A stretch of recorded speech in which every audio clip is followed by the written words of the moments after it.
સ્વાગત છે।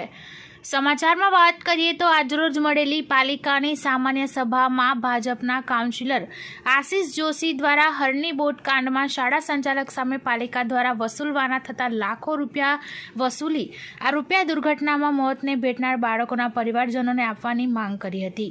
આશિષ જોશીએ જણાવ્યું હતું કે હરની બોટ કાંડને 4 મહિના ઉપરાંતનો સમય વીતી ગયો હોવા છતાં શાળા સંચાલકો ઉપર કોઈપણ જાતના પગલાં લેવામાં આવ્યા નથી।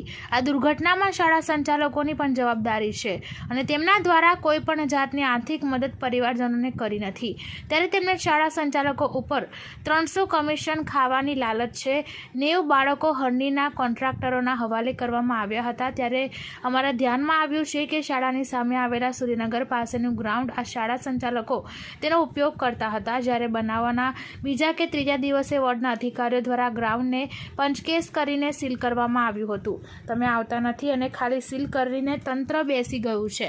ખરેખર પાલિકાએ શાળા સંચાલકો સામે નોટિસ બજાવવાની હતી અને છેલ્લા 40 વર્ષથી આ સરકારી ગ્રાઉન્ડ શાળા માટે યુઝ કરવામાં આવે છે તો તેની લાગત પણ વસૂલ કરવી જોતી હતી। આટલા વર્ષની જો લાગત હાલના ભાડા પ્રમાણે જો વચ્ચેની રકમ નક્કી કરવામાં આવે તો પણ 54 લાખ જેટલી રકમ પાલિકાએ વસૂલ કરવાની રહે છે।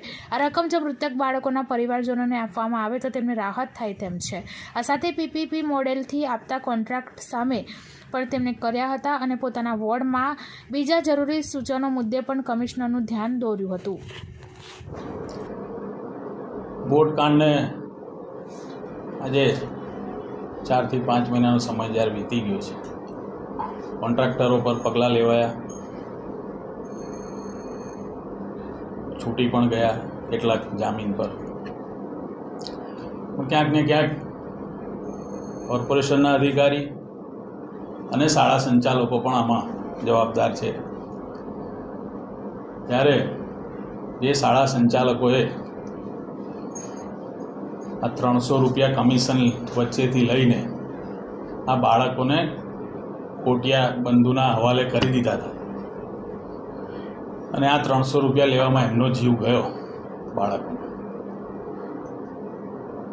એ બાળકોને ન્યાય અપાવવા હું પહેલા દિવસથી લડત ચલાવું છું।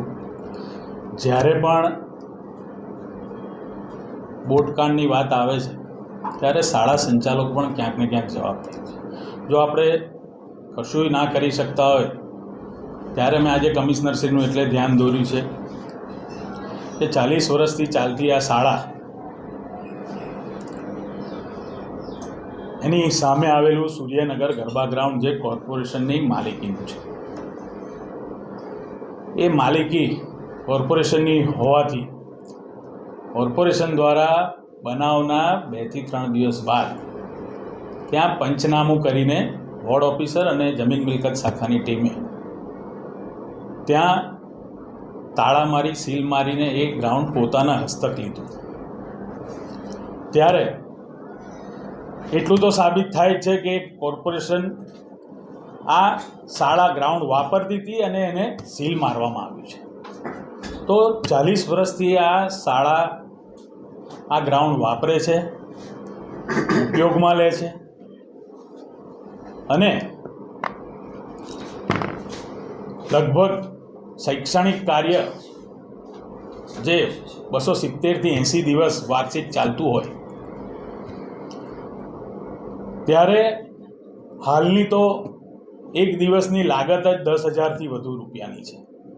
આપણે કોર્પોરેશનમાં પૈસા ભરીએ તો હંગામી ધોરણે આખું ગ્રાઉન્ડ વાપરવું હોય તો વોર્ડ ઓફિસરને મેં પૂછી તપાસ કરી તો હાલનો રેટ 10,000 રૂપિયા છે। તો 40 વર્ષ પહેલાં જે કોઈ ભાવ હોય અને આજનો ભાવ, નહીં તો પછી વચ્ચેનો કોઈ રકમ કાઢીને પણ દાખલો બેસાડવા માટે ફક્ત જો 500 રૂપિયા પણ આ 270 દિવસના ગણવામાં આવે તો 40 વર્ષના 270 દિવસ પ્રમાણે આ શાળાએ લગભગ 10,800 દિવસ આ કોર્પોરેશનનું ગ્રાઉન્ડ વાપર્યું છે અને 10,800 દિવસની લાગત જો ફક્ત 500 રૂપિયા ગણવામાં આવે તો 54 લાખ રૂપિયાની માતબર રકમ થાય છે। આ રકમ વસૂલીને દાખલો બેસાડીને પીડિત પરિવારોમાં વહેંચી દેવામાં આવે તો જેણે એમના પુત્ર પુત્રી ગુમાવ્યા છે એ લોકોને પણ સાંત્વના મળશે કે વડોદરા મહાનગરે શાળા સંચાલકો વિરુદ્ધ પણ પગલાં લીધા છે એવી મેં આજે રજૂઆત કરી છે.